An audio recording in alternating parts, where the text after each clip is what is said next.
we'll start with the newer stuff first. What can you tell us about the latest addition to the list? Yeah, big stretch.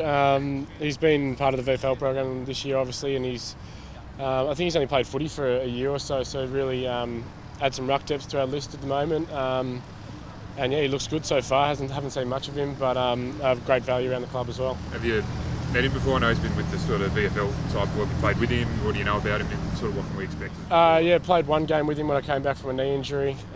He's all over the structures and everything as far as I was concerned. And yeah, the VFL boys have been a massive part of our program this year already, so we train with them all the time and they're around the club the whole time, so seen plenty of him. What does it say to the whole group to be able to recruit from within? Yeah, well, I mean, it's been a massive part of the Swans last year, especially in the draft. We recruited Errol and Braden, who are out of the Swans Academy, and then Lockie out of the VFL. So it's great work from Kinnear and the recruiting team to be able to pick up local talent. It's really good. Is it easier to sort of get someone into the Swans to your team once you've sort of gone from that local pool? Yeah, I think for sure. I mean, he's stepped in just seamlessly already this morning. Like, it's not no different for him.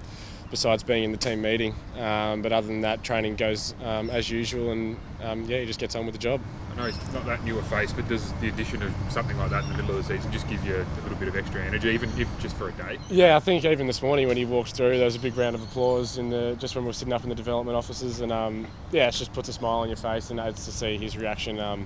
Yeah, as you said, just brings energy to the group for sure. Bit of talk, obviously, the evolving situation in Victoria. How do you think you and the group would react if you had to go into a hub again? I think, as we did last year, everyone just adapts to the situation that you're presented with. We just want to play footy and do the best that we can for the game, and if that happens, it happens. But yeah, we'll see. As you said, it's evolving, so we just take each day as it comes. Have you heard any further communication? I know you got an email from Gil earlier this week when he basically said that's the last thing that we want to do. But are you guys sort of preparing for, well, possibly the worst case scenario? Obviously you prepare for it and it's in the back of your mind, but I think in terms of hubs, Gil said that yeah, it's not what they want to do, and obviously if that happens, it happens, but we're prepared for longer stints on the road as we're seeing with clubs at the moment, but yeah, no sort of talk around the club as what to expect as yet.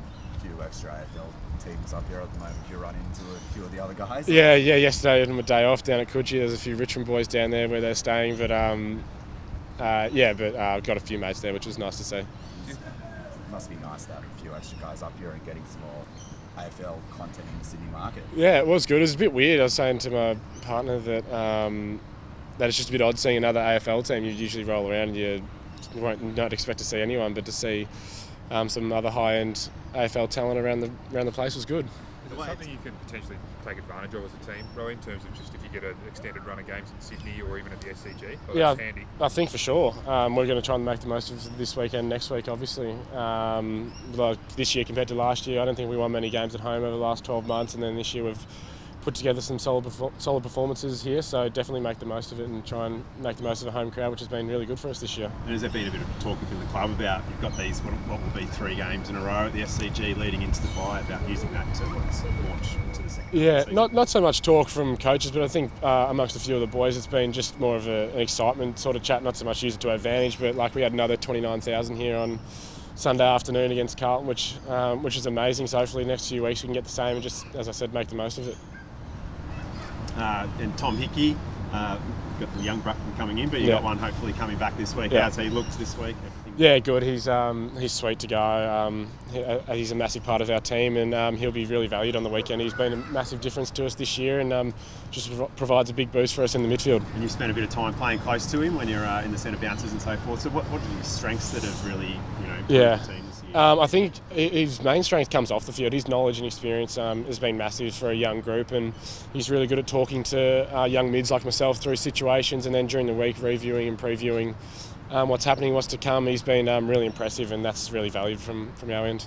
What about Sam Naismith, who's getting a bit closer to a return to action? Yep, he's getting there. He's just putting in all the work, training as usual, and he just puts a smile on everyone's faces as he goes about his business. Obviously, been a long stint on the sidelines, so yeah, he's going well. What do you make of St Kilda? What's the key to breaking it Yeah, well, obviously they've been a bit inconsistent this year, so we prepare for their best footy, which has been pretty good at times. Use their Geelong game, for example, but we just look to bring our high-pressure game, and we just focus on what we can do and go about our business, and we bring that high-pressure game. We believe that we'll beat anyone.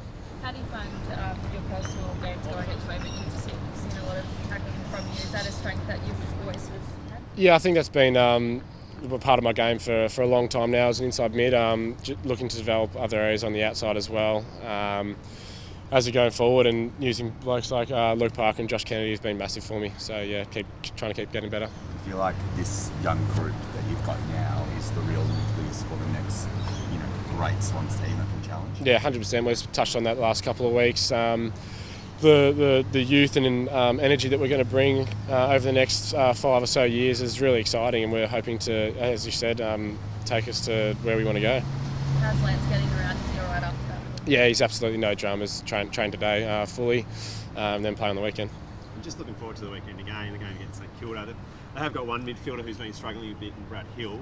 What's your approach, not necessarily for him directly, but for a player like that, with a lot of quality who can be a threat, to try and limit their early opportunities? Yeah, I think as I said, we prepare for their best and all their players to be at their best, and obviously Brad Hill can be really damaging with his run and ball use. So we'll prepare and try and, as you said, limit his ball use early and put some work into him. But I think that's the same for any team and any club. You don't want their good players getting on top early, so we'll go about that as usual. So you don't put special attention in when someone's really struggling? No, we haven't spoken about that at all. No. All good? Thanks, guys. Cheers.